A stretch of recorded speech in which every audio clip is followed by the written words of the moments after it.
আসসালামু আলাইকুম প্রিয় শিক্ষার্থীরা, সকলে কেমন আছো? কোথা থেকে দেখছো আমাকে জানিয়ে দিবে।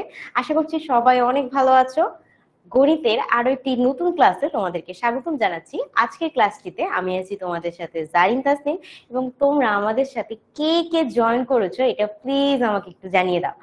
আচ্ছা, ওকে। সো আমি ফার্স্টে কিন্তু মিথিলার কমেন্ট দেখছি, বলছে আপনি কেমন আছেন? আলহামদুলিল্লাহ অনেক ভালো আছি। হ্যালো ইসরাত জাহান, তারপর মহিয়ানকে দেখতে পাচ্ছি, রিফাত ওয়ালাইকুম আসসালাম। ওয়ালাইকুম আসসালাম। তারপর আর কে আছে? আচ্ছা, অমিতা রয়েছে, রাফি হাসান রয়েছে, নুসরাত রয়েছে, জান্নাতুল রয়েছে, ইসরাত জাহান লামিয়া রয়েছে। ওকে, তোমরা যেহেতু অনেকজন আমার সাথে জয়েন করেছো, আমাকে একটু জানিয়ে দিবে যে আমার এখানে বোর্ডটা তোমরা ক্লিয়ার দেখতে পাচ্ছ কিনা, এবং আমাকে ঠিক মতো দেখতে পাচ্ছ কিনা, আমার কথা সবকিছু শুনতে পাচ্ছ কিনা। আমি একটু ক্লাসটা শুরু হওয়ার আগে এইটা একটা জিনিস একটু একটু কনফার্মেশন নিয়ে নিই। সো আমি একটা কাজ করি, আমি একটা পোল দিয়ে দিই। পোলের মাধ্যমে আমাকে একটু তোমরা আগে জানিয়ে দাও যে সবকিছু ক্লিয়ার আছে কিনা। আফটার দেন আমি এক এক করে তোমাদের প্রবলেম গুলো সলভ করবো, ঠিক আছে? ওকে, সো আমি একটা পোল দিয়ে নিই আগে।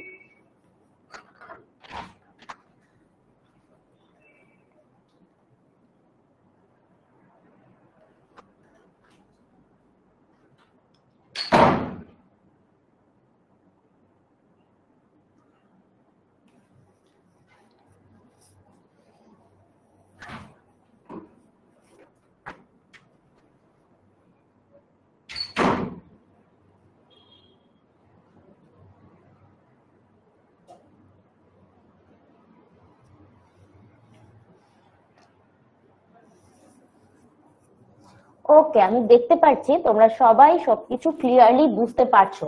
তো যেহেতু বুঝতে পারছোই, আমরা মনে হয় শুরু করতে পারি। আচ্ছা, এই যে আমাকে অনেকদিন অবশ্য জানিয়েছো তোমরা, যেমন সাদিয়া, আসিফ, তারপর সাজ্জাদ, তারপর নীরব, তারপর আর কে আমাকে বলতেছে, হ্যাঁ ইসরাত, জিকরা, মায়া। ওকে, যারা যারা মাত্র জয়েন করছো আমাকে সালাম দিচ্ছ, সকলকে ওয়ালাইকুম আসসালাম। সকলের উপর শান্তি বর্ষিত হোক। আর যারা মাত্র জয়েন করছো এখন আমাকে সালাম দাও নাই, আমি তাদেরকে সালাম দিচ্ছি। আসসালামু আলাইকুম। ওকে, আচ্ছা, আল আমিন, আল আমিন বলছে সুপার ডুপার ক্লিয়ার। ওরে জোস। ওকে, তো আচ্ছা, তো আমরা একটা কাজ করি, আমরা ক্লাসটা শুরু করব। ক্লাসটা শুরুর আগে তোমাদের এই ক্লাসটা তো তোমাদের নিতু আপু নিয়েছিল, তাই না? আপু আমাদেরকে বলেছে যে চ্যাপ্টার 17-এ পরিসংখ্যানের এই চ্যাপ্টারটিতে তোমাদের গড় নির্ণয় এই পার্টটা বাদ ছিল, তাই তো? ওকে, সো গড় নির্ণয় যেহেতু বাদ ছিল, আমরা আজকে ক্লাসটা শুরু করবোই গড় নির্ণয় দেখে।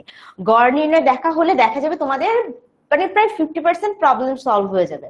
তারপর যে প্রবলেম গুলো আছে ওইগুলোতে আমরা একটা একটা করে আস্তে আস্তে যাব, ঠিক আছে? ওকে, সো চলো। আহ তাই ফার্স্ট ক্লাস, আসলে তোমাদের সাথে আমার মনে হয় এটা ফার্স্ট ক্লাস। এর আগে কখনো আমার মনে হয় তোমাদের সাথে কোনো ক্লাস হয় নাই। আচ্ছা, ঠিক আছে, আসো। তো ধরো গড় নির্ণয়ের জন্য তোমাকে কয়েকটা স্কুল দিয়ে দিল, এটা তো তোমাদের বই থাকার কথা। বীরগঞ্জ, আলীদিনী, পুলহাট, কালেক্টরেট, পাইলট, এরা হচ্ছে কয়েকটি স্কুলের নাম। 5টা স্কুলের নাম তোমাকে প্রশ্নে দিয়ে দিয়েছে। আচ্ছা, স্কুলের সাথে সাথে কোনটা কি আমি একটু লিখি না। আচ্ছা শোনো, স্কুলের সাথে সাথে এটা হচ্ছে স্কুল। আমার লেখা অনেক বাজে, তার জন্য আমি খুবই দুঃখিত। আমি চেষ্টা করবো যতটুকু সম্ভব তোমাদের একটু বুঝিয়ে বলার। আচ্ছা, এই স্কুলে এটা হচ্ছে পাশের হার, ঠিক আছে? মানে পরীক্ষা দিয়ে কতজন এইসব স্কুলে পাশ করছে। আর এই 120, এই 120টা কি? 120 থেকে এই লাইনটাই হইতেছে শিক্ষার্থীর সংখ্যা। কি সংখ্যা? কতজন শিক্ষার্থী আসলে পাশ করেছে, বা এই 85 পাশের হার যে বলা হচ্ছে, এই 85 এর সাথে কতজন শিক্ষার্থী আসলে 85 এর মধ্যে আছে। সো আমি কি বললাম আরেকবার বলি, যে এই যে আমার উপরে বড় বড় করে লেখা আছে বীরগঞ্জ, আলীদিনী, পুলহাট, কালেক্টরেট, পাইলট, এগুলো কি? এগুলো স্কুলের নাম, ঠিক আছে? 5টা স্কুলের নাম আছে। আচ্ছা, এর পরের লাইনে 85, 82, 61, 70, 80, এই যে সংখ্যাগুলো লেখা, এই সংখ্যাগুলো হচ্ছে প্রত্যেকটা স্কুলে কত শতাংশ শিক্ষার্থী পাশ করেছে। তার মানে বীরগঞ্জে যদি 100 জন স্টুডেন্ট থাকতো, 100 জন জাস্ট ধরতেছি আমরা শতাংশের জন্য, যদি 100টা স্টুডেন্ট থাকতো, 100 জন শিক্ষার্থীর মধ্যে 85 জন পাশ করতো, ঠিক আছে, বুঝতে পারছো? সো ওদের আসলে 85 জন বলতে বা 85% যেটা বলা হয়েছে, সেই 85% বলতে 120 জনকে আসলে বোঝানো হচ্ছে। সো ওরা বলছে কি বীরগঞ্জ স্কুলে পাশের হার 85%, এবং 85% স্টুডেন্ট কতগুলো সংখ্যায় ধরলে 120 জন, অর্থাৎ টোটাল যত স্টুডেন্ট আছে তার মধ্যে থেকে মাত্র 120 জন পাশ করেছে, এবং এটার হার কত, হার হিসাবে হিসাব করলে শতকরায় 85 জন। সেম ভাবে বীরগঞ্জের পরে ধরো আলীদিনী আছে, তো আলীদিনী এই স্কুলটাতে 82% স্টুডেন্ট পাশ করেছে। আচ্ছা, 82% এর মধ্যে সংখ্যায় দাঁড় করলে কতজন? 82% বলতে 100 জন বোঝাচ্ছে। তার মানে ওই স্কুলে যদি 100টা স্টুডেন্ট থাকতো, কথার কথা 100টা স্টুডেন্ট থাকতো, তার মধ্যে 82 জন পাশ করতো। এখন কত স্টুডেন্ট আছে এটা আমরা জানি না, আমাদের তো শুধু শতকরা হিসাবটা দিয়েছে, তার সাথে বলে দিয়েছে যে হ্যাঁ ওই 82% বলতে 100 জন, শিক্ষার্থী সংখ্যা 100 জন, মানে 82% 100 জন হচ্ছে। সেম ভাবে পুলহাটে 61% পাশ করছে, এবং 61 জন পার্সেন্টেজে মানে যদি সংখ্যায় ধরি শিক্ষার্থী সংখ্যা 70 জন। আচ্ছা, এইভাবে কালেক্টরেটের 70% মানে কতজন শিক্ষার্থী? ওদের 80 জন শিক্ষার্থী। পাইলটে কতজন পাশ করছে? 80%, এবং 80% মানে কতজন? 100 জন। আমরা কি প্রশ্নটা ক্লিয়ারলি বুঝছি? তোমার প্রশ্নে এই এতটুকু ইনফরমেশন দিয়ে দেওয়া আছে, এরপরে তোমাকে প্রশ্ন করা হয়েছে তাহলে এই স্কুল কয়েকটির গড় নির্ণয় করে তুমি দেখাও। কি করব? গড় নির্ণয় করে দেখাও। আচ্ছা, এইটা হচ্ছে তোমার আলটিমেট কোয়েশ্চেন। তোমাকে কি করতে হবে? এটার গড় নির্ণয় করতে হবে। এই উপরে যতটুকু দেওয়া আছে এটা তোমাকে কি প্রশ্নতে দেওয়া আছে, এবং প্রশ্ন শেষে লেখা হয়েছে স্কুলগুলোর শিক্ষার্থীদের পাশের হারের গড় নির্ণয় করে দেখাও। এই যে সবকিছু তোমাকে দিয়ে দিয়েছে। আমরা এতটুকু তো বুঝতে পারছি, তাই না? আচ্ছা হ্যাঁ আপু, এগুলো কোয়েশ্চেনেই থাকবে, এগুলো সবকিছু কোয়েশ্চেনেই থাকবে, তোমার প্রশ্নের মধ্যেই থাকবে যে বীরগঞ্জ, এগুলো কয়েকটা স্কুলের নাম দেওয়া থাকবে, স্কুলে পাশের হার কত কত দেওয়া থাকবে, এগুলো সব পার্সেন্টেজ, যেমন 85%, 82%, 61%, 70%, মানে কি এতজন পার্সেন্টেজ মানে শিক্ষার্থীরা পাশ করছে। যেমন পাইলটে 80% পাশ করছে, তার মানে ফেল করছে কতজন? 20% ফেল করছে। বুঝতে পারতেছি? আচ্ছা, কালেক্টরেটে 70% পাশ করছে, পাশের হার হচ্ছে 70%, তার মানে কি 30% ফেল করছে। ওকে, পাইলট বা না সরি পুলহাটের মধ্যে কি করছে? 61% পাশ করছে, তার মানে বাকি যা আছে এরা ফেল করছে। সেম ভাবে আলীদিনীতে 82% পাশ করছে, বাকি যারা এরা ফেল করছে। তো এরকম ভাবে এরা তো পার্সেন্টেজের সংখ্যাটা কত? 82% বলতে বোঝাচ্ছে 100 জন। আলীদিনী স্কুলের 100 জন 82% ধারণ করে, তার মানে এই 100 জন পাশ করছে। পুলহাটে 61% পাশ করছে, সংখ্যায় কতজন? 70 জন। বুঝতে পারতেছি? কালেক্টরেটে 70% পাশ করছে, তাহলে সংখ্যায় কতজন শিক্ষার্থী পাশ করছে? 80 জন। এটাই হচ্ছে কোয়েশ্চেন, এটা তোমাকে দেওয়াই থাকবে। এই প্রশ্নে এতটুকু ইনফরমেশন দিয়ে দেওয়ার পরে ওরা তোমাকে জিজ্ঞাসা করবে যে আচ্ছা এইবার তুমি গড় নির্ণয় করে দেখাও।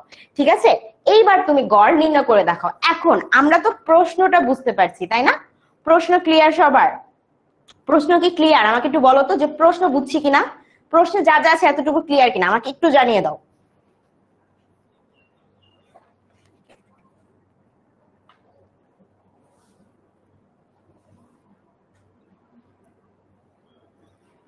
Clear, right? আচ্ছা ঠিক আছে, আমার নাম জারিন, এই যে কোথায় লিখবো? নাম লিখলে তখন প্রশ্ন বুঝবো না। জারিন, আমার নাম হচ্ছে জারিন। ঠিক আছে, আচ্ছা। তো আমরা যখন এতটুকু বুঝতে পারছি, এইবার চলো আমরা হচ্ছে এটা একটু সলভ করে দেখি। হ্যাঁ, কিভাবে আমরা সলভ করবো? তো তুমি তো একটু প্রশ্নে পাইছো, এখন তো বারবার বলতেছে এটাই কিন্তু টোটালটা প্রশ্ন, এই ছকটাও প্রশ্ন, এর নিচে প্রশ্ন তো লিখেও দেওয়া আছে, এতটুকু টোটালটাই প্রশ্ন। আচ্ছা, এইবার যখন আমরা উত্তর করব, উত্তর বা সমাধান আসলে এভাবে দেখাবো। এটা হচ্ছে আমাদের সমাধান, ঠিক আছে? আচ্ছা, সমাধানের সময় আমরা এইভাবে ছকটা আঁকবো লম্বালম্বি। তো প্রথমে আমার কোন স্কুলের নাম ছিল বলো? স্কুলের নামগুলো আমরা মনে করি। আমাদের প্রথম স্কুলের নাম দেওয়া ছিল বীরগঞ্জ, তো আমরা এখানে প্রথমে বীরগঞ্জ লিখবো, বীরগঞ্জ লিখলাম। আচ্ছা, বীরগঞ্জে পাশের হার কত চলো তো দেখি। বীরগঞ্জে পাশের হার হচ্ছে 85%, তাই না? তার মানে আমি এখানে কি করব, বীরগঞ্জে আমি পাশের হার কত লিখবো? 85 লিখবো। ঠিক আছে, আর কি আছে? 120 জন হচ্ছে শিক্ষার্থী পাশ করছে, তার মানে আমি এখানে কত লিখবো? 120 লিখবো। বুঝতে পারছি? বীরগঞ্জ স্কুলের নাম লিখলাম, পাশের হার লিখলাম, শিক্ষার্থী সংখ্যা, যে সকল শিক্ষার্থী পাশ করছে তাদের শিক্ষার্থী সংখ্যাটা লিখলাম। আচ্ছা, এরপরে কি আছে? এরপরে আবার বলা হয়েছে আলীদিনী একটা স্কুল আছে, সেখানে 82% পাশের হার, 100 জন শিক্ষার্থী পাশ করছে, তার মানে আমি এখানে আবার লিখবো আলীদিনী। ঠিক আছে, আলীদিনের মধ্যে 82% পাশ করছে, আর শিক্ষার্থী সংখ্যায় কতজন? 100 জন, সো আমি এখানে 100 লিখবো। এইভাবে সবগুলো ইনফরমেশন আমরা লিখতে থাকবো। আচ্ছা, বীরগঞ্জ হয়ে গেছে, আলীদিনী হয়ে গেছে, এবার হচ্ছে পুলহাট। পুলহাটে 61% আর 70 জন, তাহলে আমি লিখলাম এখানে পুলহাট 61% এবং সংখ্যায় হচ্ছে 70 জন। আচ্ছা, আর কি আছে? এরপর হচ্ছে কালেক্টরেট, এই স্কুলটা আছে, এই স্কুলের পাশের হার দেখো 70% আর সংখ্যায় কতজন? 80 জন, তাহলে আমি এটা এভাবে লিখি। পুলহাটের পর হচ্ছে নাম কি ছিল? কালেক্টরেট, কালেক্টরেট লিখলাম আমি এখানে। ঠিক আছে, এখানে আমাদের পাশের হার কত?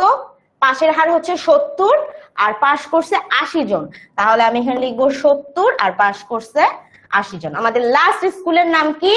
পাইলট। পাইলট স্কুল থেকে 80% পাস করছে আর সংখ্যায় হচ্ছে 100 জন, তাই না? তাহলে আমি চলো এটা লিখি, পাইলট থেকে কতজন কি করলো? পাইলট 80 জন আর সংখ্যায় কত ছিল? সংখ্যায় ছিল 100, তাহলে আমি এখানে লিখবো 100। ওকে, এরপরে আমাদের একটু মজা করতে হবে। সেটা কি? আমরা এখানে দুইটা নাম দিয়ে দিব। নামটা কিরকম দিব? নামটা দিব হচ্ছে পাশের হারকে আমরা লিখব এক্স আই। কি লিখছি? X I. X I can লিখতেছি এটা আমরা পরে বুঝবো, আগে আমরা বুঝি। পাশের হারের একটা নাম দিয়েছি আমি, কি নাম দিয়েছি? X I. আচ্ছা, আর শিক্ষার্থী সংখ্যা যেটা আছে, শিক্ষার্থী সংখ্যার আরেকটা নাম দিব। শিক্ষার্থী সংখ্যার কি নাম দিব আমাকে বলতে পারবে? শিক্ষার্থী সংখ্যার আরেকটা কি নাম দিব বলতে পারবে? শিক্ষার্থী সংখ্যার নাম চলো দেই ডাব্লিউ আই। কি কি দিয়েছি? পাশের হার এটার নাম দিয়েছি এক্স আই, আর শিক্ষার্থী সংখ্যা এইটার নাম কি দিয়েছি? এটার নাম দিয়েছি ডাব্লিউ আই।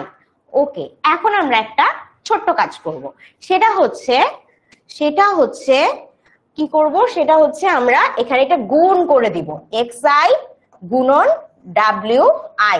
তার মানে আমরা কার সাথে কি কি গুণ করতেছি বলতো? আমরা পাশের হার মানে এক্স আই এর সাথে শিক্ষার্থী সংখ্যা ডাব্লিউ আই কি করতেছি? গুণ করতেছি। কি করতেছি? গুণ করতেছি। তার মানে আমরা একটা একটা করে যদি গুণ করি, এক্স আই গুণন ওয়াই আই, এটা কিভাবে করব আমরা? 85 গুণন 120। বলতো 85 গুণন 120 কত হবে? আমাকে প্রথমটার উত্তর দাও, 85 গুণন 120 এটা কত হবে?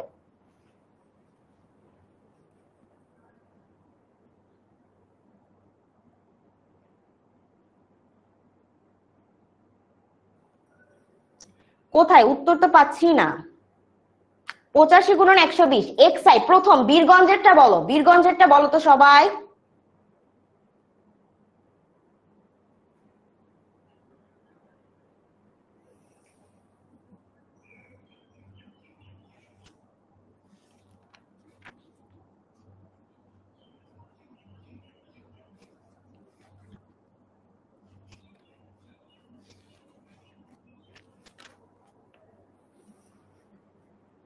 এই তো চমৎকার, সাকিবুন নাহার, তারপর হচ্ছে মাইশা, গাজী, সিরাজুম মনিরা, আহমেদ, তুর্য।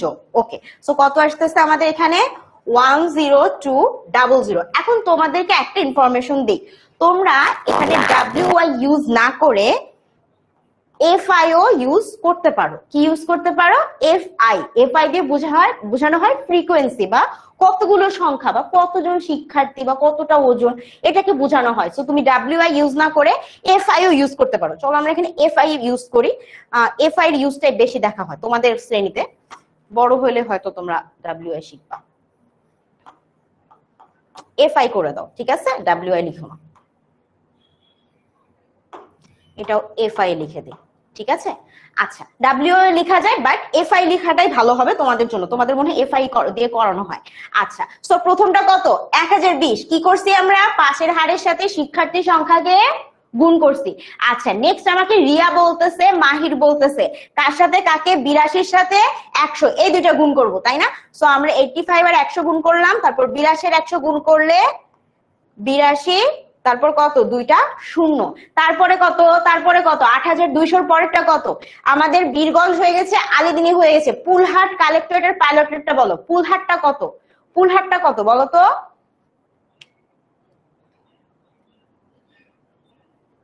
পুলহাট কত বলো তো? আমরা এখনো পুলহাট পর্যন্ত আসি নাই।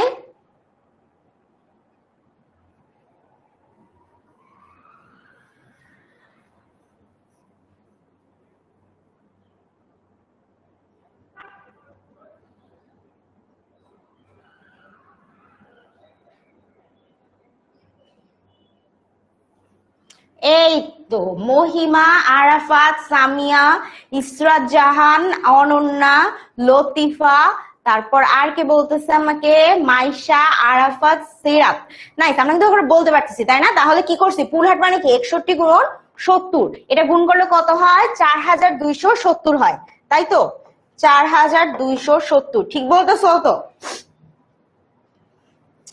ঠিক আছে।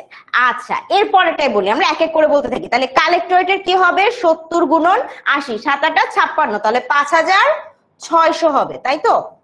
আচ্ছা, নেক্সট কি আছে? পাইলটের কত? 80 গুণন 100, তার মানে এখানে আসবে 8000। এইবার যদি দেখো, আমি সবগুলো কিন্তু লিখছি, যে প্রথমে 85 গুণন 120, এক্সআই এফআই করছি আমি, কত? 10200 হয়েছে। তারপরে কি? 82 গুণন 100, এটাকে করলে কত হচ্ছে? 8200, মানে 8200 হইতেছে। 61 গুণন 70, এটা করলে কত? 4270 হচ্ছে। আমি কিন্তু প্রত্যেকটা ক্ষেত্রে কি করতেছি? পাশের হারের সাথে শিক্ষার্থী সংখ্যাকে গুণ করতেছি, এক্সআই গুণন WI বা এক্সআই গুণন FI, ঠিক আছে? এই যে FI লিখে দিয়েছি, তোমরা যেভাবে বুঝতেছো। ওকে, সো যখন আমার সবগুলো হয়ে গিয়েছে, আমার সবগুলো করা শেষ না, এখন যেটা করবা সেটা হচ্ছে এগুলাকে যোগ করে লিখে দিবা। সো এই যে এই যতগুলো 5টা ভ্যালু আসছে, এই 5টা ভ্যালুর যোগফল কত হবে বলো তো? এটা কি আমরা বলতে পারি? আমরা সবাই একটু যোগ করি, আমরা সবাই একটু, সবার কাছে ক্যালকুলেটর আছে না? অঙ্ক ক্লাস করতে বসছি, ক্যালকুলেটর তো নিয়েই বসবো। তো সবাই একটু ক্যালকুলেটরে ঝটপট একটা যোগ করি, যোগ করে ফেলি সবাই।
ওকে, আমাদের সবার তো যোগ শেষ দেখতেছি, তাই না? আমি তাহলে একটা ক্রস চেক দিই, কত আসতেছে? 36,270, বেশিরভাগ বলতেছে 36,270, তাই কি?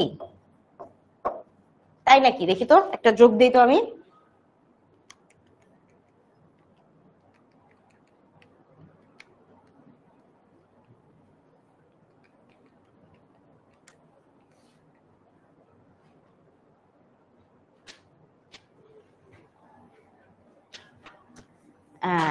ওকে, নাইস। তাহলে তো আমরা বের করে ফেলতে পারছি। আচ্ছা, এখন আমরা এখানে কি করছি বলতো?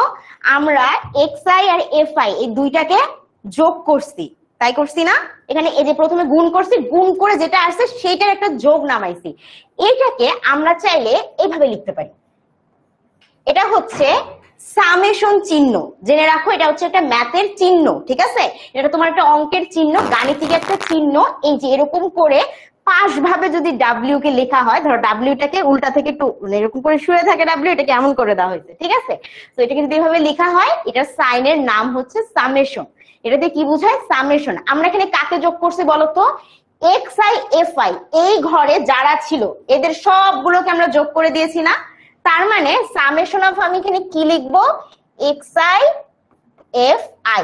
তাহলে summation of x i f i কি আসছে আমার? কত আসছে? 36,270। তাহলে কত লিখবো আমি এখানে? 36,270।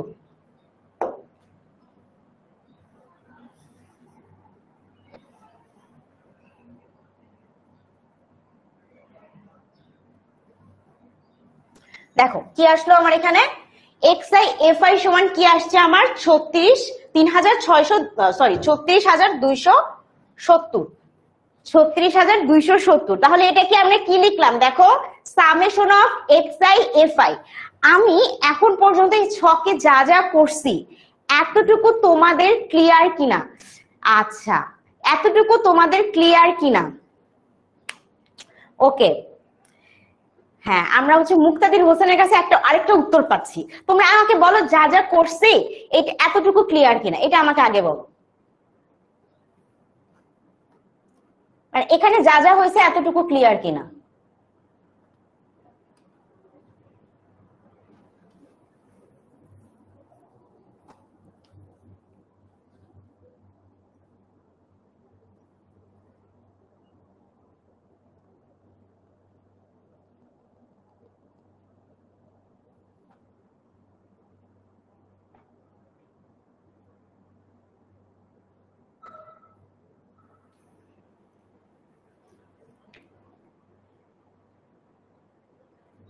আচ্ছা, তোমাদেরকে একটা কাজ দিছিলাম, সেটা হচ্ছে এইগুলা যোগ করতে। এইখানে তোমরা যোগগুলা সবাই ভুল করলা, একসাথে এতজন মিলে আমাকে উত্তরটা দিলা 36,270। উত্তরটা কি ঠিক হইলো বলতো? তোমরা কি কেউ ক্যালকুলেটরে করো নাই? একজন ভুল উত্তর দিয়েছে সবগুলাই, নাকি তোমরা অ্যান্সারটা দেখে অ্যান্সারটা শুধু আমাকে বলছো? এই একটা জিনিস আমি জাস্ট এই জন্য ক্যালকুলেটর তোমাদের সামনে আরেকবার করলাম, করে দেখলাম না, তারপরে তোমরা ভুল উত্তরই দিয়ে যাচ্ছ। এই যে এই শুধুমাত্র এই ছেলেটা শুধুমাত্র আমাদেরকে এই যে একটা সঠিক উত্তর দিয়েছে। তাহলে চিন্তা করো, এইখানে আগে যোগটা করো সবাই, এখন আরেকবার যোগ করবা, যোগ করে আমাকে আপুকে সঠিক উত্তর বলবা। এরকম উল্টাপাল্টা অঙ্ক করলে হবে না, কোনো ক্লিয়ার হয় নাই। আবার আরেকবার যোগ করো, এই যে এক্স আই এফ আই এটা যোগ করো, আগে শুধু এই ঘরটা যোগ করো, এই ঘরটা যোগ করো, এই ঘরটা যোগ করে আমাকে বলো।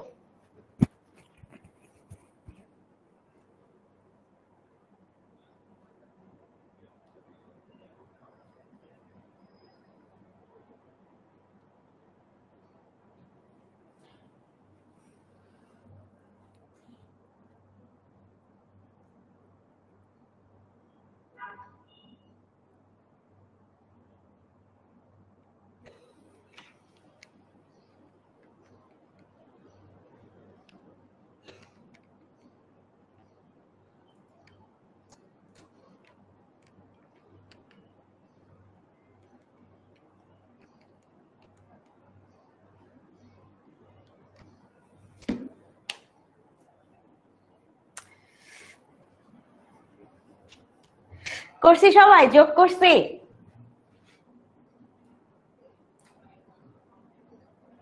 আচ্ছা, এখন এটাই আসতেছে, যাক তাহলে ঠিক আছে, সরি তোমাদের দিয়ে আরেকবার কাজটা করাইলাম। এখন দেখো এক্স আই এফ আই যখন আমাদের বের হয়ে গেছে, এখন আমরা অ্যাকচুয়ালি গড়টা করব। কি করব? গড় করব। আরো একটা জিনিস তোমাকে এখান থেকে করতে হবে, এই যে এফ আই এর যে যোগফল এটা কত, এটা একটু আমাকে বের করবা, এটার যোগফল বের করবা, এন্ড এখান থেকে এটা যোগফল বের করো। আগে এটার যোগফল বের করো, এটার যোগফল বের করে আমাকে সঠিক উত্তর দিবা। এটার যোগফল বের করো আগে। হ্যাঁ হ্যাঁ এটাই হবে, এটাই হয়েছে। এখন তুমি আমাকে এটার যোগফলটা একটু বের করে দাও, এটার যোগফল বের করো। এবার কিন্তু কোনো ভুল করিও না।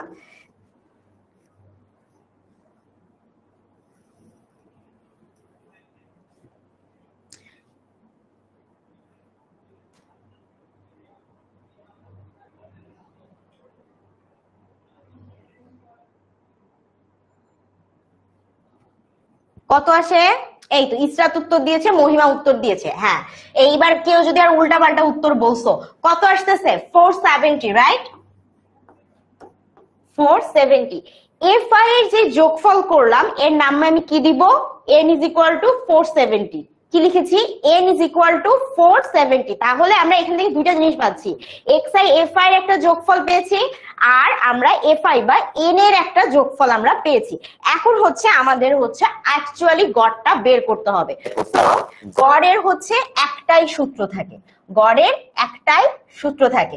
গড়কে তুমি এই যে এভাবে লিখতে পারো। কিভাবে লিখতে পারো? গড়, ওমা, গড় এক্স, এটার উপরে একটা বার দিয়ে দিবা, লেখার পরে ভাগ দিবা। কত দিয়ে ভাগ দিবা? গড় এক্স কে ভাগ দিবা কি? উপরে যাবে x i f i divided by m. গড়ের সূত্রটা একটু দেখো, গড়ের সূত্রটা একটু দেখো।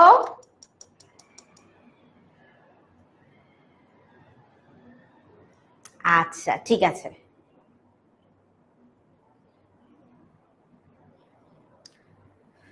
ওকে। সো আমরা কিন্তু অনেকজন উত্তর বের করে ফেলেছি, তার মানে আমরা কি বুঝলাম? X i f i divided by n. এখানে আমরা এক্স আই এফ আই কত বের করেছি দেখো? 3670। আর এখানে এন সমান কত? 470। তার মানে 36,270 ডিভাইডেড বাই 470 ভাগ করলে কত আসে? কত আসে? যে মিম বলতে পেরেছে আমাকে। তারপর আর কে আছে? এই তো ফাহমিদা বলতেছে 378। আচ্ছা, ইসরাত জাহান আমাকে বলছে 77.17। তামান্না, তারপর গাজাল, তারপর হচ্ছে সাজ্জাদ, মুক্তাদির, দেন আচ্ছা শাফায়েত রহমান, তারপর তারপর হচ্ছে ওয়াজিহা। সবাই আমরা কিন্তু উত্তর দিতে পারতেছি। তাহলে উত্তরটা কত আসতেছে এখানে? 77.17, তাই তো?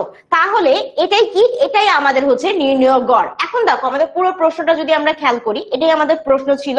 প্রশ্নে আমাদের কয়েকটা স্কুলের নাম দিয়ে দিয়েছিল, তাদের পাশের হার দিয়ে দিয়েছিল, এবং কি শিক্ষার্থীর সংখ্যা দিয়ে দিয়েছিল, এবং এইখান থেকে আমাকে বলা হয়েছিল কি গড় নির্ণয় করে দেখাতে। সো আমরা প্রথমে কি করেছি? আমরা আগে স্কুলের নাম লিখেছি, সেই অনুযায়ী তাদের পাশের হার লিখেছি, শিক্ষার্থীর সংখ্যা লিখেছি। এরপরে পাশের হারকে বলছি এক্স ওয়াই, আর শিক্ষার্থী সংখ্যাকে বলছি এফ আই। এরপরে আমরা যেটা করেছি, পাশের হারের সাথে শিক্ষার্থী সংখ্যা গুণ দিয়েছি, অর্থাৎ এক্স আই গুণন এফ আই। তো সবগুলো যখন গুণ আমার হয়ে গিয়েছে, গুণের গুণগুলো যতগুলো গুণফল এসেছে, অর্থাৎ এক্স আই এফ আই সবগুলোকে আমি যোগ করে দিয়েছি। যোগ করে দেওয়ার ফলে কত হয়েছে আমার? এক্স আই এফ আই টোটালটা যোগফল কত? যোগফল আসছে 36,270। আর এফ আই এর যোগফল, এফ আই এর যোগফলকে কি বলা হয়? এন ও বলা হয়। তাহলে এফ আই এর শুধু যোগফল হচ্ছে আমার 470। গড় করার সময় আমি কি করব? X i f i divided by n. এটা হচ্ছে আমাদের গাণিতিক সূত্র, এটা মুখস্থ রাখতে হবে। গড়ের জন্য কি? গড় সমান x i f i, summation of x i f i divided by n. তাহলে এক্স আই এফ আই লিখবো আমি, তারপরে এন দিয়ে ডিভাইড করলে 77.17। এটাই হচ্ছে আমার গড় উত্তর। আমাকে বলো তোমরা এখন সবাই বুঝতে পেরেছো কিনা? সবাই বুঝতে পেরেছো কিনা?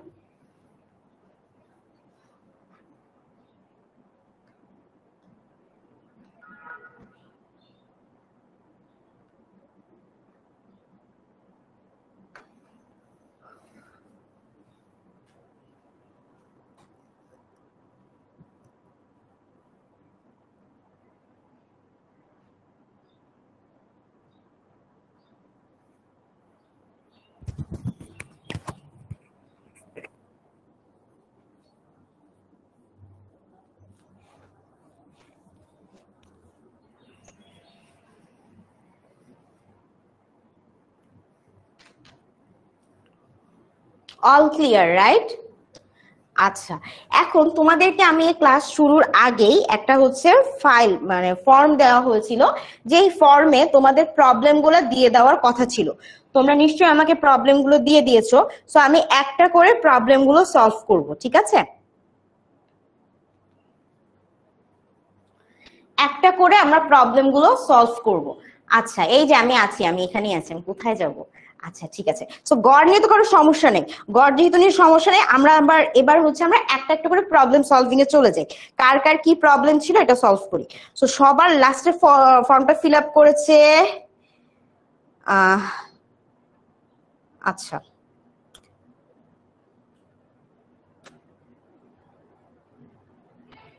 ওকে, অর্ণব মন্ডল। অর্ণব মন্ডল, তুমি হচ্ছে ফর্ম ফিল আপ করছো কিন্তু ওইভাবে কিছু লিখো নাই, কি জানি কপি দিয়ে কিছু একটা লিংক পাঠাইছো। শোনো ভাইয়া, লিংক পাঠালে আমাদের এখানে সরাসরি একটা দেখায় না, সো তোমাকে যেটা করতে হবে প্রবলেমটা লিখে দিতে হবে, না লিখলে আমার ফর্মে আসবে না, ঠিক আছে? নেক্সট টাইম থেকে লিখে দিবা, ঠিক আছে?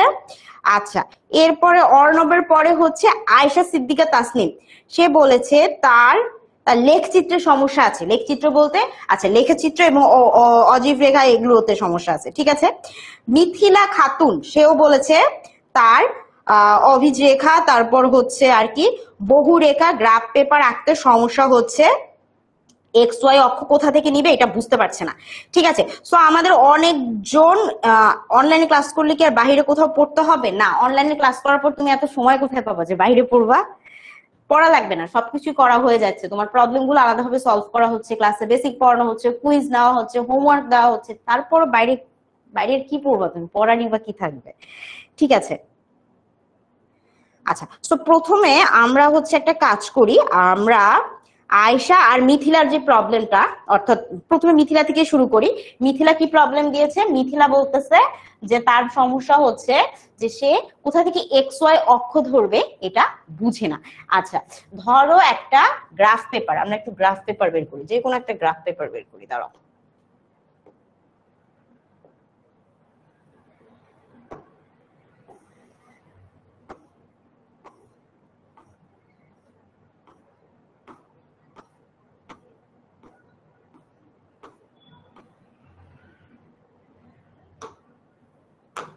ধরো এই যে এটা একটা গ্রাফ পেপার, দেখো গ্রাফ পেপার।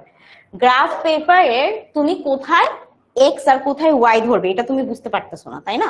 দেখো গ্রাফ পেপারে তুমি চেষ্টা করবে একটা ঘর দুইটা ঘর লম্বালম্বি দুইটা ঘর বাদ দিয়ে ওয়াই বরাবর দাগটা দিয়ে দিতে।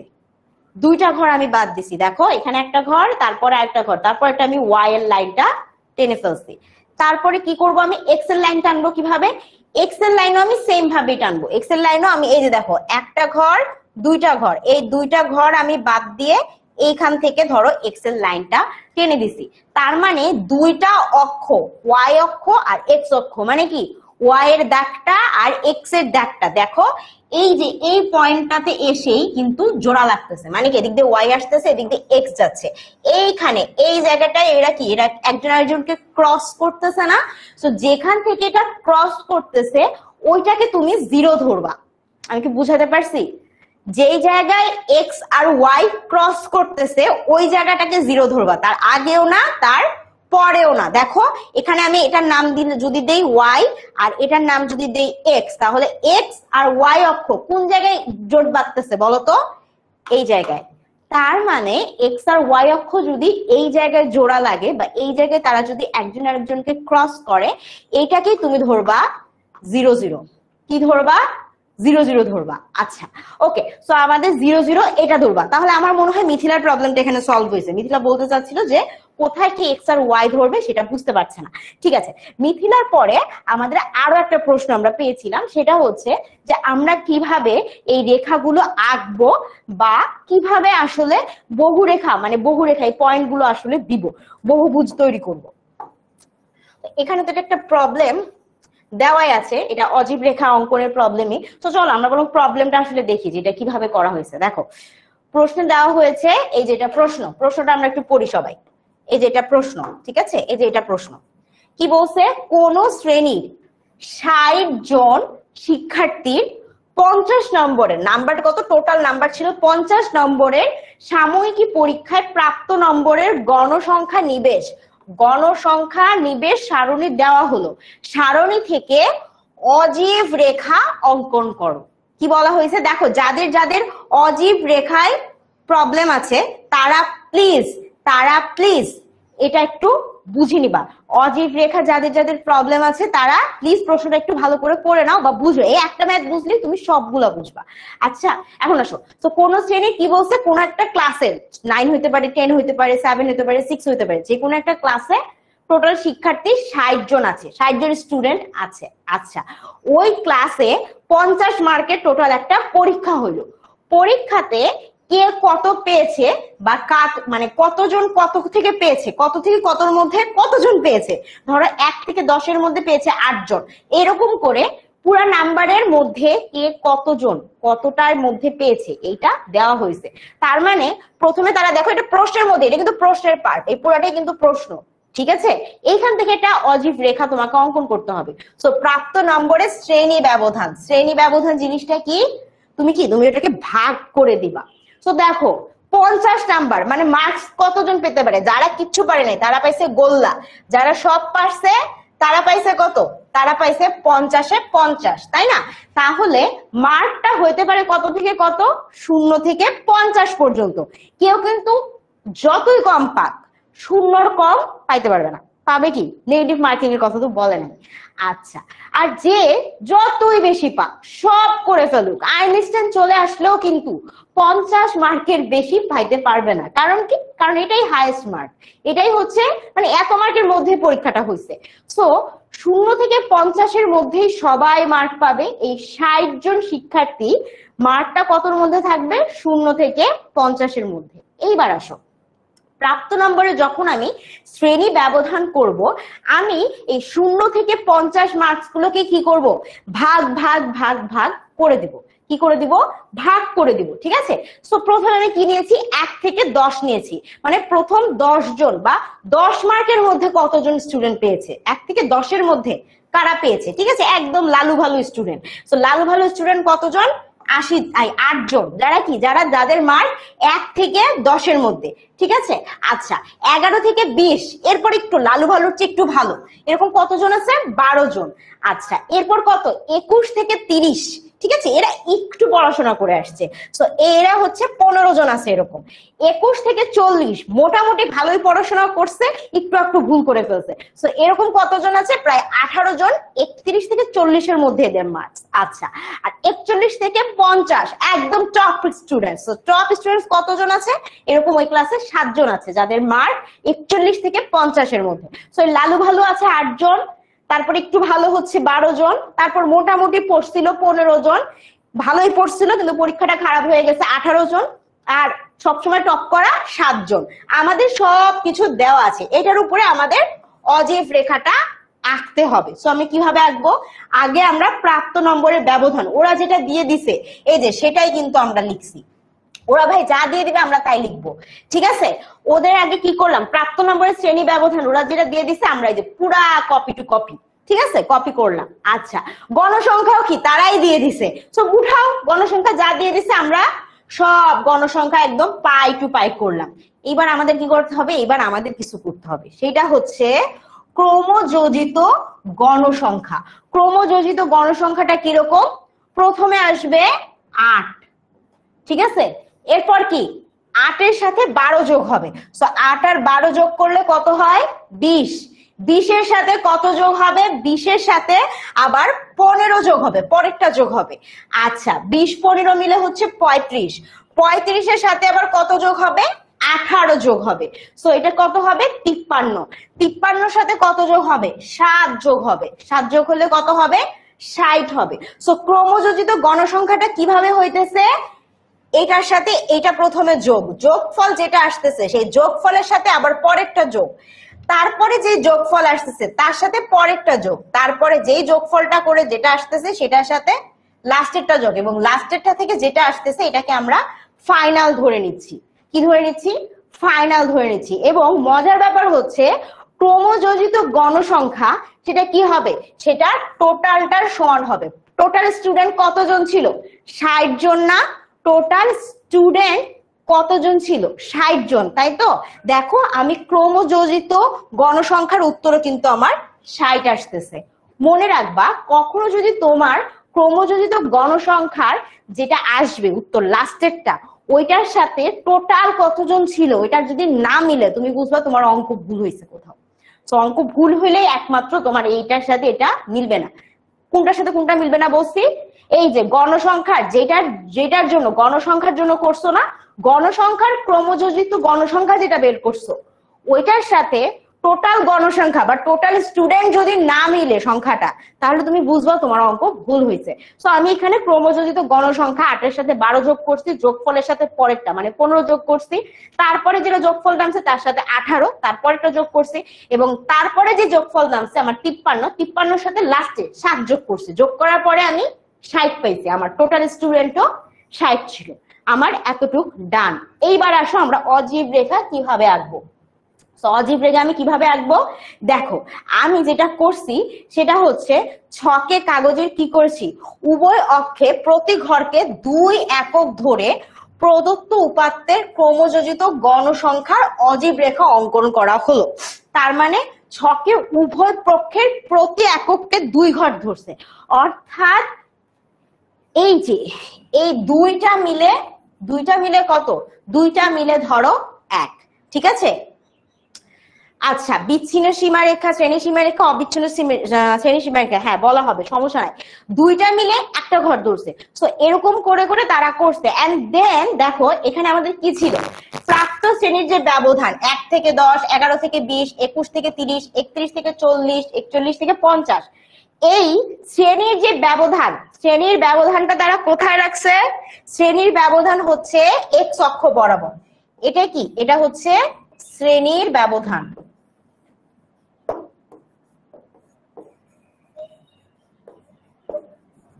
শ্রেণীর ব্যবধান। আচ্ছা, আর এর সাথে যখন ওরা প্রাপ্ত শ্রেণীর ব্যবধানের সাথে গণসংখ্যা দিছে, গণসংখ্যাটা কোন দিকে ধরছে, গণসংখ্যা y হচ্ছে গণসংখ্যা, বুঝাতে পারছি? y কি, y হচ্ছে গণসংখ্যা। সো তোমাকে যেটা করা হয়েছে বা যেটা এখানে আসছে সেটাতে কি দাঁড়াইলো, যে প্রথম 10 জন, 1 থেকে 10 এর মধ্যে মার্কস কতজন পেয়েছে, 8 জন। দেখো আমি এই যে এখানে 8 এর জায়গায় একটা মোটামুটি একটু আইডিয়া করে গোল্লা দিয়ে দিছি। আচ্ছা তারপরে কি 11 থেকে 20 জন, এর মধ্যে কতজন মার্কস পেয়েছে, কতজন মার্কস পেয়েছিল বলো তো, দেখি তো আমরা কতজন মার্কস পেয়েছিল, কতজন মার্কস পেয়েছিল, 12 জন না? এই যে দেখো এখানেও 12 জন আইডিয়া করে কি করা হয়েছে, একটা এরকম করে গোল দিয়ে দেওয়া হয়েছে। তো এইখানে এটা টোটালি মনে হয় ঠিক নাই, কিন্তু তোমরা তো বুঝতে পারতেছো তাই না? তো তোমাদের যেটা করতে হবে কি, শ্রেণী ব্যবধানটা নিচে x অক্ষ বরাবর রাখবা, আর এইটার সাথে যে গণসংখ্যাটা থাকবে সেটা y অক্ষ বা লম্বালম্বি রাখবা। এরপরে দুইটা ম্যাচ করে করে খালি ফোটা ফোটা দিবা। এরপর লাস্টে কি করবা, এই সবগুলো ফোটা একটার সাথে আরেকটা ম্যাচ করে দিবা, ঠিক আছে? একটার সাথে আরেকটা মিলাই দিবা। এতেই কি তৈরি হবে, এতেই কিন্তু অজীব রেখা তৈরি হবে।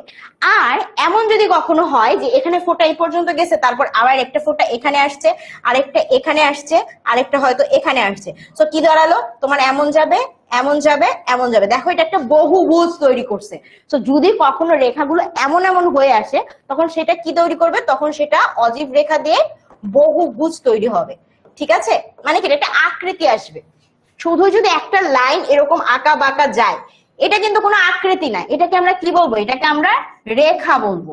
কিন্তু এই রেখা দিয়ে যদি একটা আকৃতি তৈরি করতে পারি আমরা, ঠিক আছে, এরকম একটা আকৃতি তৈরি হয়েছে, তখন এটাকে আমরা কি বলবো, এটাকে আমরা বলবো বহুভুজ। কি বলবো এটাকে আমরা, বহুভুজ বলবো, বুঝতে পারছি? আচ্ছা, তো আমাদের একটু এই যে বহুভুজ বললাম, তো যদি শুধু একটা রেখা যায়, সেই রেখাকে আমরা কি বলবো, অজীব রেখা।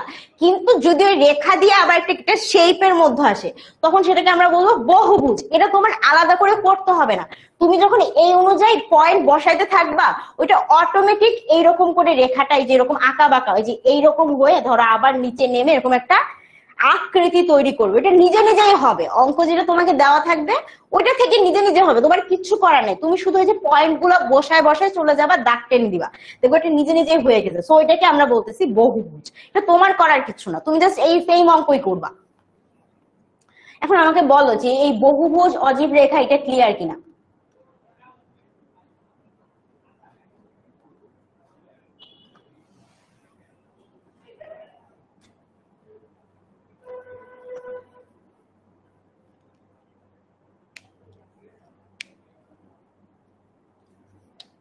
গাণিতিক গড় কিভাবে বের করবে এটা তো একদম ক্লাসের প্রথমেই দেখিয়েছি।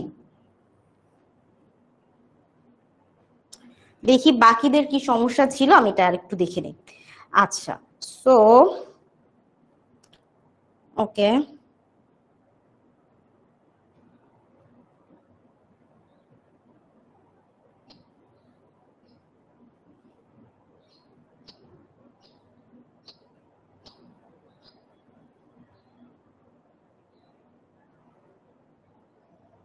গড় নির্ণয় প্রবলেমটা কার দিয়েছো? গড় নির্ণয় প্রবলেমটা দিয়েছে মাইশা বিনতি।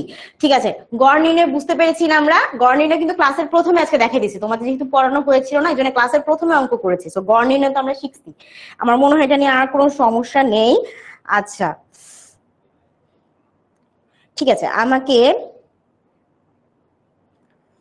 অজীব আর এটা কার কার প্রবলেম সলভ করেছিলাম? মিথিলা, তারপর হচ্ছে আয়েশা সিদ্দিকা। আচ্ছা, তারপরে আমি উত্তর বলে দিয়েছিলাম আফিয়ার।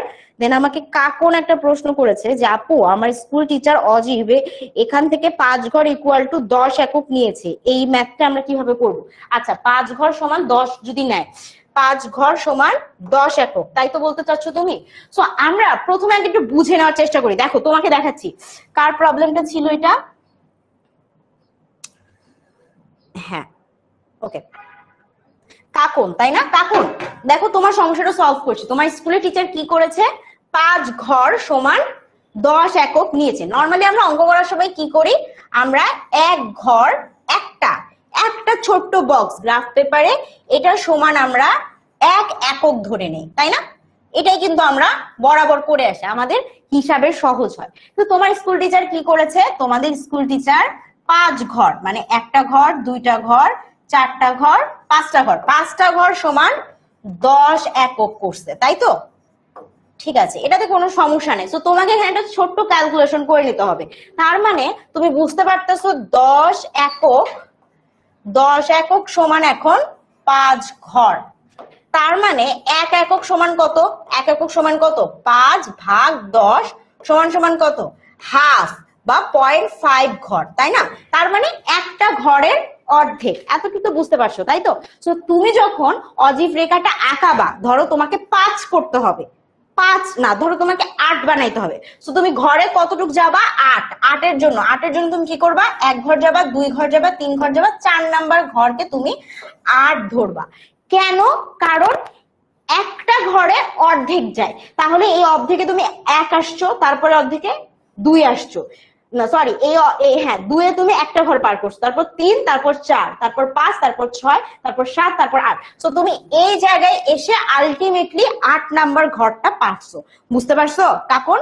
সো তোমার টিচার যদি এইভাবে ধরে নেয়, তোমাকে যতই ধরে নিক, তুমি হিসাবটা এখানে নামাই নিবা যে 1 একক সমান তাহলে তুমি কত ঘর ধরবা, এটা তোমাকে বের করতে হবে। সো 1 একক সমান তোমার যতটুকু ঘর লাগে ওইটুকু হিসাব করে তুমি পয়েন্টটা বসাবা, এটাতে কোনো সমস্যা নেই, তুমি ধরতেই পারো ইজিলি, এটা কোনো ব্যাপারই না। আচ্ছা, কাকুনের পরে আমাকে প্রশ্ন করছে সুবাইতা জান্নাত আরিবা, বিচ্ছিন্ন এবং অবিচ্ছিন্ন চলকের পার্থক্য বুঝতে পারছি না। ঠিক আছে, বিচ্ছিন্ন এবং অবিচ্ছিন্ন চলক। দেখো বিচ্ছিন্ন চলক বলতে কি বুঝাচ্ছে? পূর্ণ সংখ্যা। বিচ্ছিন্ন চলক বলতে কি বুঝাচ্ছে? পূর্ণ সংখ্যা। বিচ্ছিন্ন কি হতে পারে? 5, 10, 12, 0, 9। ঠিক আছে, তো এরকম করে যেগুলো পূর্ণ সংখ্যা, কোনো ভগ্নাংশ নাই, 5, 10, 11, 12, 0, 9, এগুলো কি? এগুলো হচ্ছে বিচ্ছিন্ন। অবিচ্ছিন্ন ব্যাপারটা কিরকম? অবিচ্ছিন্ন ব্যাপারটা কিরকম? যদি পয়েন্ট চলে আসে, যেমন ধরো 55.2 বা ধরো 45, 4.3 বা 4.9, এগুলো কি দশমিক দিয়ে আসছে, এগুলো কিন্তু কি পূর্ণ সংখ্যা না। তো যেটা পূর্ণ সংখ্যা না সেটাকে আমরা কি বলবো, সেটাকে আমরা বলবো অবিচ্ছিন্ন। যদি বিচ্ছিন্ন হয় তাহলে কি হতে হবে, সংখ্যাগুলোকে পূর্ণ হতে হবে। তো দেখো 5, 10, 12 এগুলো কিন্তু কোনো ভগ্নাংশ না, এগুলো কোনো দশমিক সংখ্যাও না, একদম এক্সাক্ট পূর্ণ সংখ্যা, সলিড। ঠিক আছে, তাহলে এটাকে আমরা বিচ্ছিন্ন বলবো। যদি তোমার চলকগুলো এরকম ভগ্নাংশ বা এরকম দশমিকে আসে সেই ক্ষেত্রে এটাকে আমরা বলবো অবিচ্ছিন্ন। বুঝাইতে পারছি আমরা? আচ্ছা ঠিক আছে, নেক্সট আমাদের কার প্রশ্ন আছে আমরা একটু দেখে নিই। আচ্ছা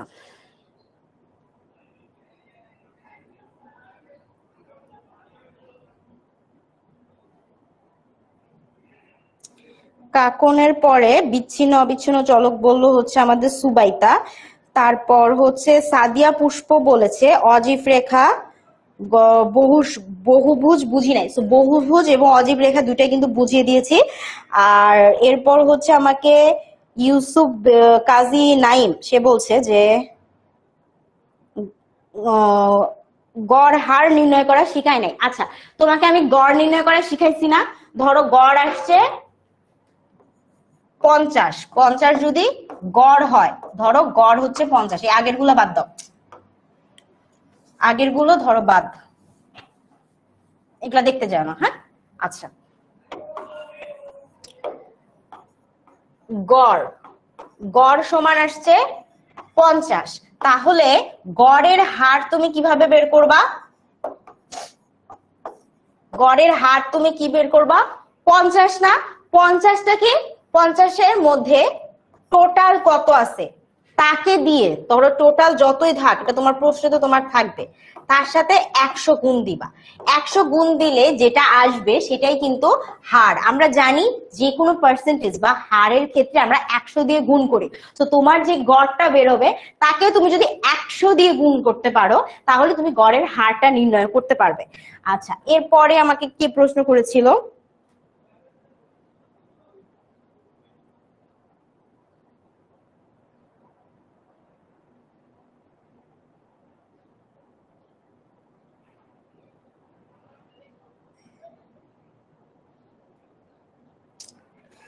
কোথায় গড়?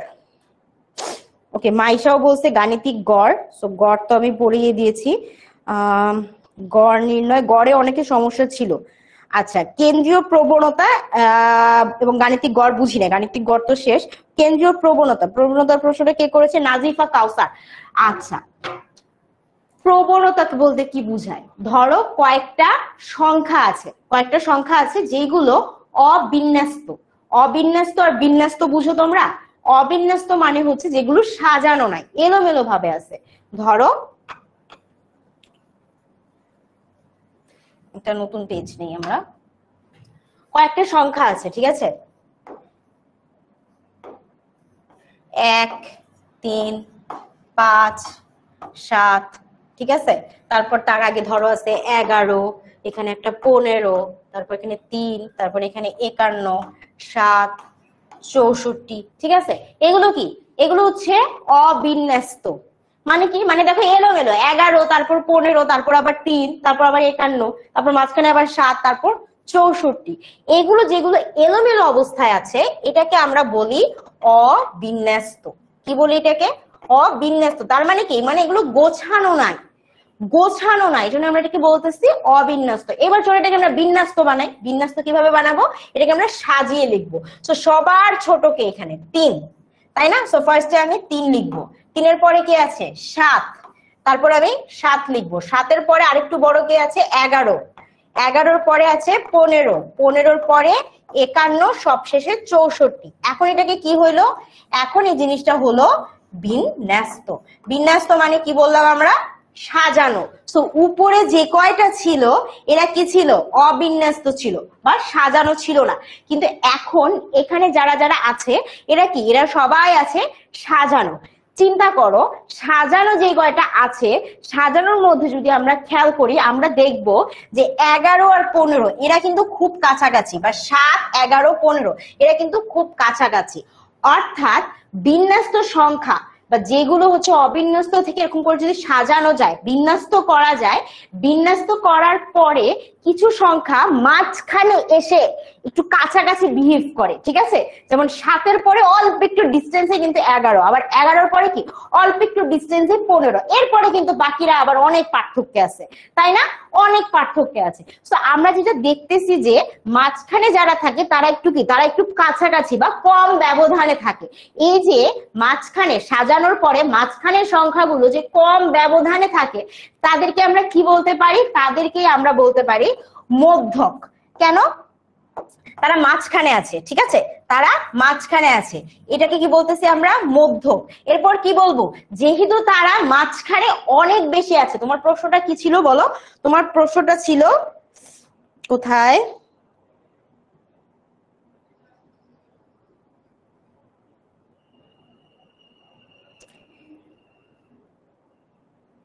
ওকে, তো তোমার প্রশ্নটা ছিল যে গাণিতিক গড় এবং কেন্দ্রীয় প্রবণতা। তো যে যারা এখানে মাঝখানে আছে তারা কি মধ্যে আছে, বা তাদেরকে আমরা বলতে পারি কি তারা আছে কেন্দ্রে। তো কেন্দ্রের প্রতি তাদের কিন্তু একটা প্রবণতা আছে, তারা কেন্দ্রে সবাই মিলে একটু থাকতে চাইতেছে। এই যে তারা কেন্দ্রে থাকতে চাচ্ছে এই জন্যই তাদের মধ্যে ব্যবধানটা কম। 11-র কিন্তু খুব অল্প পরে 15, কিন্তু 15-র পরে 51 কিন্তু বহুত দূরে, তাই না? 51 থেকে 64 আরো দূরে। কিন্তু মাঝখানে যারা থাকতে চাচ্ছে এরা কি, এরা একটু কাছাকাছি বা একই মানের কাছাকাছি মানের থাকতে চাচ্ছে। এই যে কাছাকাছি থাকতে চাওয়া বা মাঝখানে থাকতে চাওয়ার যে প্রবণতা, এটাকে বলা হয় কেন্দ্রীয় বা কেন্দ্রিক প্রবণতা। কি বলা হয় এটাকে? এটাকে কেন্দ্রীয় বা কেন্দ্রিক প্রবণতা। মাঝখানে যারা থাকে, জাস্ট মনে রাখবা, বিন্যস্ত সংখ্যার মধ্যে বা তথ্যর মধ্যে যারা মাঝখানে থাকে তাদের মধ্যে ব্যবধানটা কম থাকে, তারা মাঝখানে একটু বেশি থাকতে চায় বা কাছাকাছি মানের মধ্যে থাকতে চায়। এ যারা মাঝখানে থাকতে চায় তাদেরই হচ্ছে বলা হয় কেন্দ্রীয় প্রবণতা। বুঝতে পারছি? ওকে, নাজিফার পরে প্রশ্ন করেছিল এটা মাইশা দেন হইতেছে নাজিফার পরে আমাকে উম্মে হাবিবা লিখেছে। আচ্ছা, উম্মে হাবিবা গড় নির্ণয় করতে বলেছে, গড় নির্ণয় পড়ানো হয়েছে। নেহাও প্রশ্ন গড় নির্ণয়, অজীব রেখাও করে দেওয়া হয়েছে আতিয়াকে। তামজিদ বলছে মধ্যক নির্ণয়। আচ্ছা, গড় হতে মধ্যক নির্ণয়ের একটা সূত্র আছে। দেখো, মধ্যক নির্ণয়ের সূত্রটা তুমি কিভাবে ব্যবহার করতে পারো বা তুমি কিভাবে মধ্যমান ব্যবহার করতে পারো, বের করতে পারো। মধ্যমান বের করতে যদি চাও তাহলে তোমাকে যেটা করতে হবে, মধ্যমান সমান, মনে আছে কারোর? 2 দিয়ে ভাগ করতে হয়। আর কি হয়? শ্রেণীর ঊর্ধ্বমান মানে কি, মানে সবচেয়ে বড় মান যেটা, ঊর্ধ্বমান যোগ শ্রেণীর নিম্নমান, তাই না? কি শ্রেণীর নিম্নমান, তার মানে কি শ্রেণীর মধ্যে সবচেয়ে ছোট যে মানটা আছে এবং সবচেয়ে বড় যে মানটা আছে এই দুইটার যোগফলকে 2 দিয়ে যদি তুমি ভাগ করো তাহলে তুমি কি পাবা? তাহলে তুমি একটা যে সুন্দর একটা মধ্যমান পেয়ে যাবা। তো আশা করি তোমার প্রবলেমটা সলভ হয়েছে। আর কি আছে, কার সমস্যা আছে?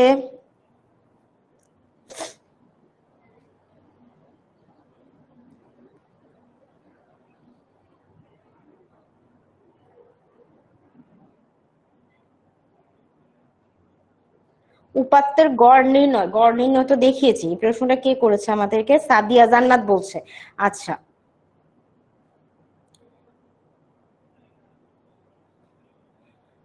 গণসংখ্যা বহুভুজে গ্রাফ আঁকার সময় এক্স অক্ষে শ্রেণীর মধ্যমান রাখবো কিনা? তুমি রাখতে পারো, এক্স এবং ওয়াই অক্ষের মাঝামাঝি একটা পর্যায়ে মধ্যমানকে রাখতে হবে। মধ্যমানটা কোথায় থাকবে? এক্স এবং ওয়াই এর মাঝামাঝি। তো এটা যদি ঘর হয়, তুমি যদি এই ঘরটাতে দেখতেছো এক্স আর ওয়াই মিলতেছে, তাহলে এই ঘরের চেষ্টা করবা মাঝখানে রাখতে, এক্স অক্ষ ওয়াই অক্ষ না, মাঝখানে রাখার চেষ্টা করবা। সাদিয়া আরো একটা প্রশ্ন করেছে, অজীব রেখা। অজীব রেখা বলতে বুঝাচ্ছে, অজীব রেখা বুঝো না, একটু আগে দেখালাম কি করতেছি আমরা, এটা হচ্ছে একটা রেখা আঁকতেছি, তাই না? রেখাটা কিসের বদলে আঁকতেছি? আমাদের এই পাশে শ্রেণী ব্যবধান এবং তার সাথে কি, তার সাথে গণসংখ্যা, শ্রেণী ব্যবধান এবং গণসংখ্যার জন্য যেই রেখাটা তৈরি হচ্ছে তাদের দুটাকে তুলনা করে এটাকে আমরা কি বলতেছি? এটাকে আমরা বলছি অজীব রেখা। আচ্ছা, ওকে, নেহাও বলেছে গড় নিয়ে। আপাতত আর কোনো প্রশ্ন নেই, তোমরা মনে হয় লাস্টের দিকে কয়েকজন প্রশ্ন দিয়েছো। নুসরাত ফেরদৌসি বলছে নিজে করো অঙ্ক তো তোমাকে করতে হবে। নুসরাত, আমি তোমার সাথে উত্তরটা শেয়ার করতে পারি, কিন্তু নিজে করো অঙ্ক তো তোমাকে প্র্যাকটিস করতে দেওয়া হয়েছে। আচ্ছা, অবিচ্ছিন্ন রেখা, ওই যে অবিচ্ছিন্ন বললাম, অবিচ্ছিন্ন বলতে কি বোঝাচ্ছে? যদি পূর্ণ সংখ্যা না হয় সেগুলোকে আমরা কি বলবো? অবিচ্ছিন্ন। এই যে কোথায় সেটা, আচ্ছা মুছে দিয়েছি মনে হয়। অবিচ্ছিন্ন কোনটা বলছি? যদি পূর্ণ সংখ্যা না হয় সেটাকে আমরা অবিচ্ছিন্ন বলতেছি। আর কি আছে? মধ্যক, মধ্যকের সূত্র মাত্র মনে হয় লিখে দিয়েছি।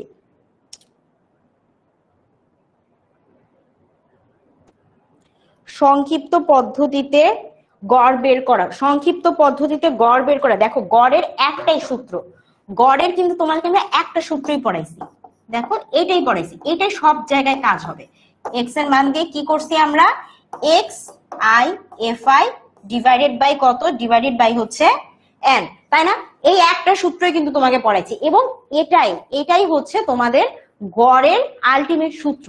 তো সংক্ষেপে যদি তুমি গড় বের করতে চাও, গড় বের করার ক্ষেত্রে তোমার যেই গণসংখ্যাগুলো থাকবে, হ্যাঁ এন যারা থাকবে তাদেরকে যোগ দিবা, যোগ দিয়ে এন এর একটা ভ্যালু বের করবা, আর ওইটার সাথে তোমাকে যে শ্রেণী ব্যবধানটা থাকবে বা শ্রেণী থেকে তুমি যে সংখ্যাগুলো পাচ্ছ বা তার সাথে একটা পাশের হার বা ধরো মৃত্যু হার বা ওজন এরকম একটা কিছু দেওয়া থাকবে, ওই দুইটা গুণ করে এক্স আই এফ আই বের করবা। X i f i divided by n যদি করো তাহলে তোমার গড় বের হয়ে যাবে। গড়ের আলাদা কোনো সূত্র নেই, এটা হচ্ছে শুধুমাত্র তোমার ওই অঙ্ক অনুসারে চেঞ্জ হয়। আমরা যখন গড়ের অঙ্কটা করেছিলাম আমরা এক্স আই এফ আই কাকে ধরেছিলাম? দেখো তো, আমরা যখন আজকে গড়ের প্রবলেমটা করেছি আমরা এক্স আই এফ আই কাকে ধরেছিলাম? এই যে অঙ্কটা করেছিলাম, কোথায় গেল? এই তো, এই যে অঙ্কটা করেছিলাম এইখানে আমরা কাকে ধরছিলাম? X i f i. X i আমরা ধরেছিলাম শিক্ষার্থীর এই পাশের হারকে, তাই না? এটাকে আমরা কি ধরেছিলাম? আমরা এক্স আই ধরেছিলাম প্রথম যেটা আছে। আর এফ আই কাকে ধরেছিলাম? শিক্ষার্থীর সংখ্যাকে। তো যখনই কোনো সংখ্যা করব বা সংখ্যা আসবে সংখ্যাকে আমরা এফ আই ধরবো, এবং মনে রাখবা এফ আই এর যে যোগফল, এই যোগফলটাকে আমরা কিন্তু এন ধরতেছি, ঠিক আছে? এখন ধরো অঙ্কটা চেঞ্জ হয়ে গেল, অঙ্কটা চেঞ্জ হয়ে কোনো শিক্ষার্থীর জন্য আসলো না, বললো যে একটা গ্রামের অনেকজন এতজন আছে, এতজনের মধ্যে মৃত্যু হার দিল যে 2010 থেকে 2015 মধ্যে মৃত্যু হার 2010 থেকে 11 মধ্যে 80% লোকজন মরে গেছে। তার মানে 80% কতজন? 80% মানে হয়তো 100 জন। তো এরকম করে তোমাকে তখন মৃত্যু হার আর মৃত্যু সংখ্যা দিবে। তো তুমি তখন মৃত্যু হারকে কি লিখবা? এক্স ওয়াই লিখবা, আর মৃত্যু যে সংখ্যা আসবে সংখ্যাকে কি লিখবা? এফ আই লিখবা। তো দুইটার ক্ষেত্রে কিন্তু একই রকম ভাবেই গুণ করে করে তারপর লাস্টে আলটিমেটলি এই যে গড়ের এই সূত্রটা ব্যবহার করে তোমাকে গড় নির্ণয় করতে হবে। কোনটার ক্ষেত্রে আসলে চেঞ্জেস আসবে না।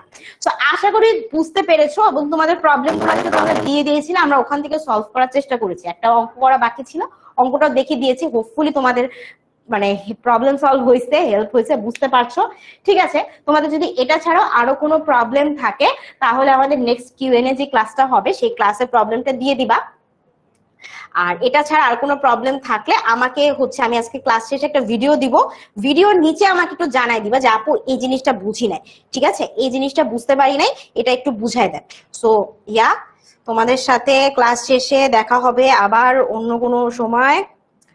ততদিন পর্যন্ত তোমরা সবাই ভালো থাকো, সুস্থ থাকো, শান্তিতে থাকো। দেখা হচ্ছে অন্য কোনো সময়, ঠিক আছে? আর কারো কোনো প্রবলেম থাকলে প্রচুরকটা বলেন। আচ্ছা, প্রচুরক বলতে বুঝাচ্ছে যে কোনো একটা জায়গায় অনেক বেশি, ধরো এইখানে অঙ্কটার মধ্যেই যদি দেখি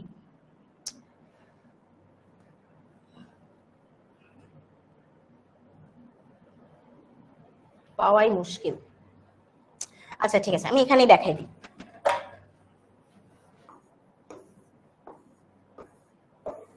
ধরো অঙ্কের মানে তোমাদের পরীক্ষার মান দিয়েছে, সো 1 থেকে 20-এর মধ্যে ধরো 5 জন পাইছে, ঠিক আছে। আবার ধরো 21 থেকে 40-এর মধ্যে মার্কস পাইছে 7 জন। আবার 40 থেকে 60-এর মধ্যে মার্কস পাইছে ধরো 9 জন, ঠিক আছে। 60 থেকে 80-তে মার্কস পাইছে 7 জন। আর 80 বা 81 থেকে 100-র ভিতরে মার্কস পাইছে 15 জন। তার মানে এখানে দেখো সবচেয়ে বেশি মার্কস কোথায় পাইছে, কোনটাতে পাইছে? 1 থেকে 20-এ পাইছে 5 জন, 21 থেকে 40 7 জন, 40 থেকে 60 9 জন, অনেকজন। 60 থেকে 80 7 জন, কিন্তু 81 থেকে 100-র ভিতরে মার্কস পেয়েছে 15 জন। তার মানে যেইখানে গণসংখ্যাটা বেশি সেটাকে আমরা বলবো প্রচুরক। সো এই ক্ষেত্রে প্রচুরক শ্রেণী বা প্রচুরককে 81 থেকে 100-র ঘর, কারণ এই নাম্বারটাই সবচেয়ে বেশি শিক্ষার্থী পেয়েছে। আজকের ক্লাসে কিউএনএ, সো আজকের ক্লাসে কোনোই হোমওয়ার্ক কিন্তু থাকছে না। সো তোমাদের প্রবলেম সলভ হয়ে গেলে তোমরা চলে যেতে পারো, দেখা হবে নেক্সট কোনো ক্লাসে। আর আজকের ক্লাস শেষে ভিডিও দিয়ে দিব, ভিডিওতেও তোমাদের প্রবলেমগুলো তোমরা বলতে পারো, আমি সলভ করে দেওয়ার চেষ্টা করব, ঠিক আছে। ওকে, সো দেখা হচ্ছে আবার অন্য কোনো ক্লাসে অন্য কোনো সময়। ভালো থেকো সবাই, আপুর জন্য দোয়া রেখো। সবাইকে ঈদ মোবারক, অনেক শুভেচ্ছা থাকলো, রমজান মোবারক, ভালো থেকো।